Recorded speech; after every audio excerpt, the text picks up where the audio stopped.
এলডোরিয়া শহরের কোলাহলপূর্ণ শহরে টোবিয়াস নামে এক ব্যক্তি বাস করতেন।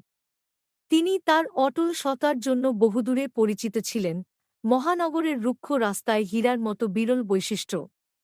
অসংখ্য প্রলোভন এবং চ্যালেঞ্জের মুখোমুখি হওয়া সত্ত্বেও টোবিয়াস সত্যবাদিতার প্রতি তার প্রতিশ্রুতিতে অবিচল ছিলেন।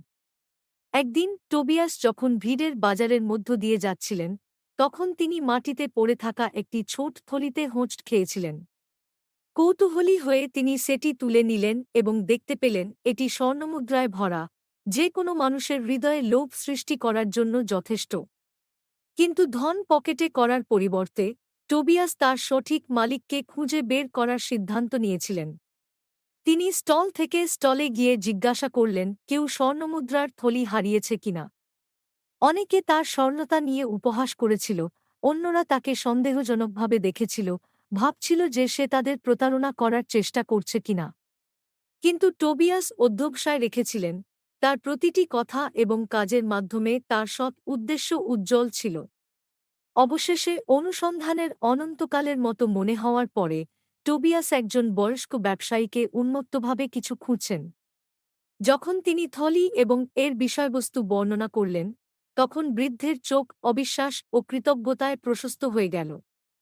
সে টোবিয়াসকে শক্ত করে আলিঙ্গন করল, আনন্দের অশ্রু ঝরছে তার গাল বেয়ে।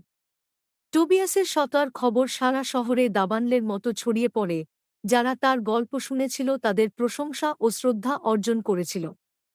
বণিকরা তাদের জিনিসপত্রের সাথে তাকে বিশ্বাস করেছিল, জেনেছিল যে সে কখনই তাদের প্রতারণা করবে না।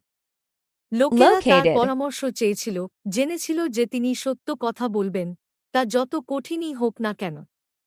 কিন্তু টোবিয়াস নম্র ছিলেন, কখনোই তার গুণী কাজের জন্য স্বীকৃতি বা পুরস্কার চাননি।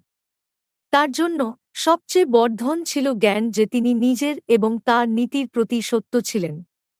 এবং যখন তিনি এলডোরিয়ার রাস্তায় হাঁটতে থাকলেন, তার অটলসতা প্রায় অন্ধকারে ঢেকে থাকা পৃথিবীতে আলোর বাতিঘর হয়ে ওঠে।